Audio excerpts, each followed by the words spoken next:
Hello beer tubers and welcome to another beer review with me, Peter, the master of hoppets. Today, checking out a beer from a brewery I haven't revisited in a very long time. We're checking out some beer from none other than Three Floyds. Out of Munster, Indiana, isn't that how it is? I think so. I think it's Munster. Let's see here. Does it even say on the bottle? What the hell? It smells really damn good. Nope, it actually doesn't. I think it's Munster. But hey, Three Floyds. I got this bottle here courtesy of Jonathan, so thanks a ton, Jonathan. Jonathan wanted my thoughts on this beer. He thought it was great for what it is. It's a blonde stout or a pale stout, and that's kind of like a thing a lot of brewers has made that I think can be really hard to nail. Basically, you're trying to make a stout without using roasted malts, but using like coffee and things like that, and chocolate and caramel malts and all these things, and then try and make a blonde or lighter colored beer that tastes somewhat like a stout. And I think oftentimes they end up being more like barley wines, but that's fine by me. I love myself some barley wine as well. But we're checking out this beer, so thanks a ton to Jonathan for sending his own over. He actually also sent a 12-pack of Miller High Life, which is amazing. We got a video coming on that as well, so stay tuned for that. But this is from Three Floyds, and this is their Yella Rari. As I said, a blonde stout with fire artwork that's been aged in bourbon barrels. It is a 13.2% made with vanilla beans, coffee, and cacao nibs, or cocoa nibs. And as it says here on the sides, it's a hulking, decadent Imperial Pale Stout brewed with mountains of malted oats, aged for over a year in hand-picked bourbon barrels, and has notes of chocolate that are underscored with the addition of vanilla beans, Ethiopian blonde roast coffee, and copious amounts of cocoa nibs. Yella Rari's coming. There you go. So I love that name, and I love how they did their logo as the Ferrari logo. So yeah, I think they've done this quite a few times, but I'm not sure if it's a one-off or what it is. I've had quite a lot of Three Floyds, but it's not something you see in Europe anymore, except for at Mickler's Beer Festival, MBCC, which is fortunately finally happening again. And of course, we're going with the channel. It's been a long time. It's one of those old school breweries that got so much hype back in the day, and they still get a lot of hype for some of their barrel aged versions of like Dark Lord, even though like Dark Lord is not nearly as hype nowadays. But hype isn't everything. I think there's a trend of hating on Dark Lord as well. I remember as really liking it. It'd be a fun beer to revisit. Maybe we should try and get some at MPCC if they're pouring it. Just it's been a long time. But let's check this one out. So thanks a ton, Jonathan. It's very kind of you to send this one over. Pours a very nice color that to me looks a lot like barley wine. It is a very nice mahogany reddish color with a very, substantial head for what it is. Very, very cool. Like, it's not too often you see beers like this with like big heads. Actually, when I poured it, it built up a very nice fluffy looking head. And for a 13.2% beer, that's quite cool. And that head is nice and kind of like toasty, kind of nutty, slightly beige. It looks like a beer I want to drink, so let's drink it. Well, first, let's check out the aroma.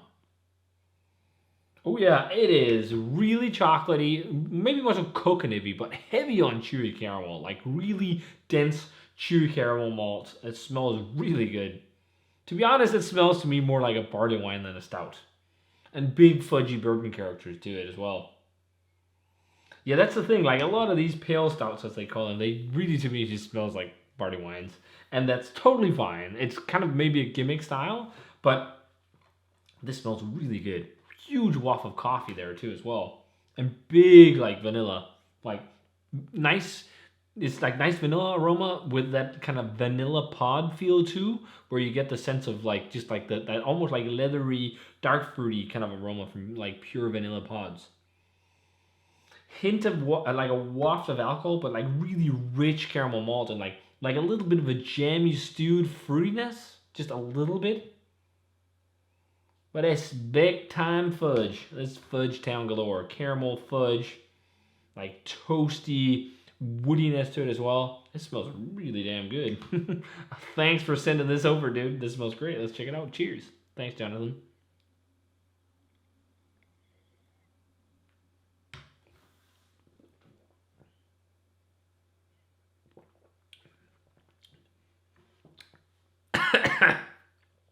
carbonation. I did some weird thing, almost inhaled the beer down the wrong esophagus or whatever it's called. Got it almost caught in my throat there for a second, but that tastes phenomenal. But that tastes like a barley wine.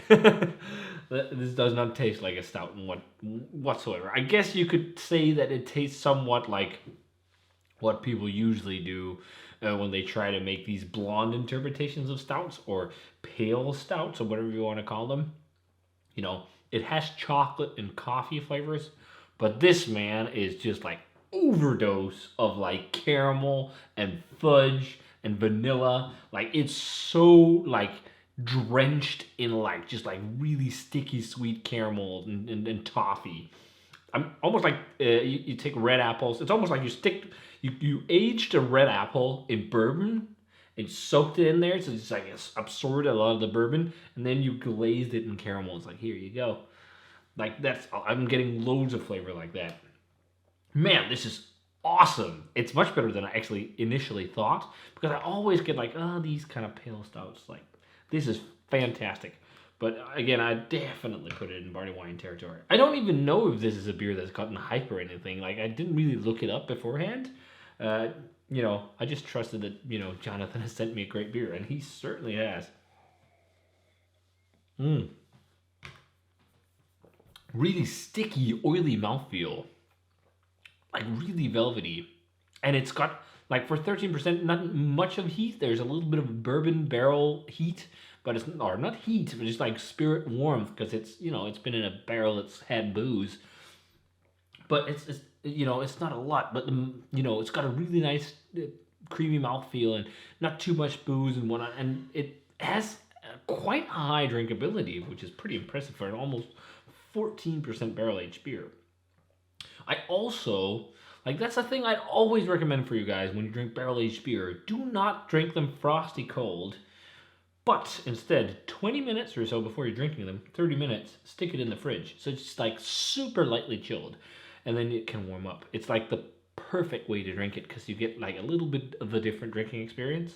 And I'm starting to I have been doing that a lot with a lot of like stouts and stuff like that nowadays. I used to just take it straight from the cellar, but I really like to get it just like lightly chilled first. Man, this is good. It's so fudgy, like big, like American bourbon flavor, like huge, like candy fudgy bourbon. This is really growing on me. The more, well, it already grew on me when I had my first sip, but the more I'm drinking it, the more I'm loving it.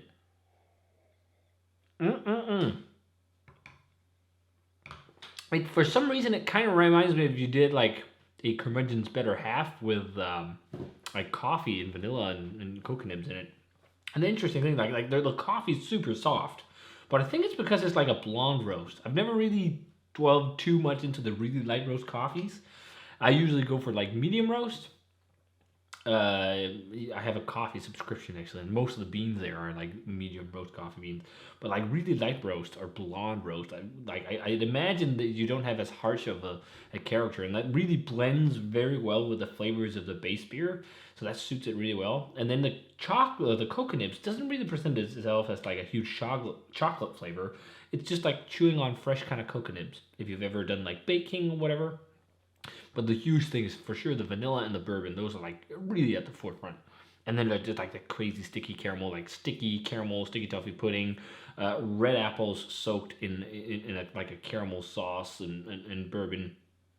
And then like nice drying oaky finish, like a little bit of a charry woodiness, almost like a peppery bite to it. Not a lot, but a little bit, just to keep all that sweetness in check. But this is phenomenal stuff. It's really good. I'd say this is a world class. If we say blonde stout, it might be the best blonde stout I've had. But I would definitely call this a barley wine.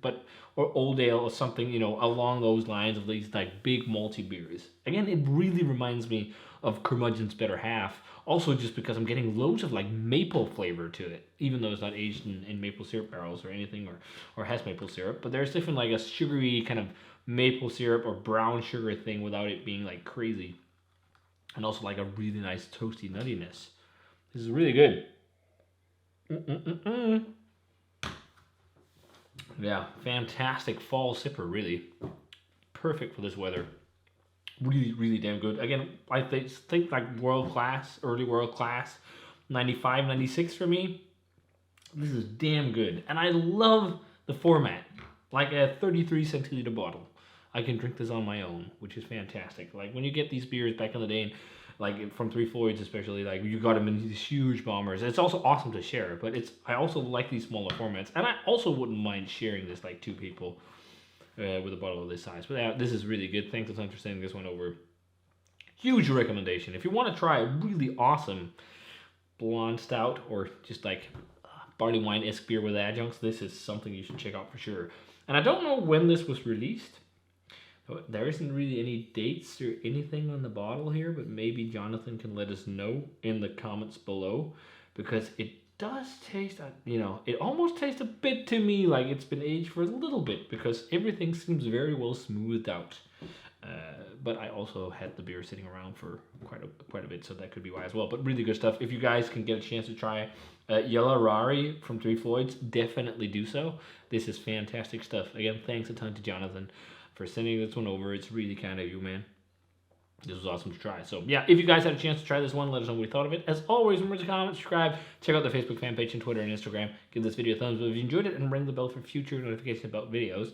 And I'm going to say cheers in some fantastic beer from Three Floyds, and see you guys in another beer review.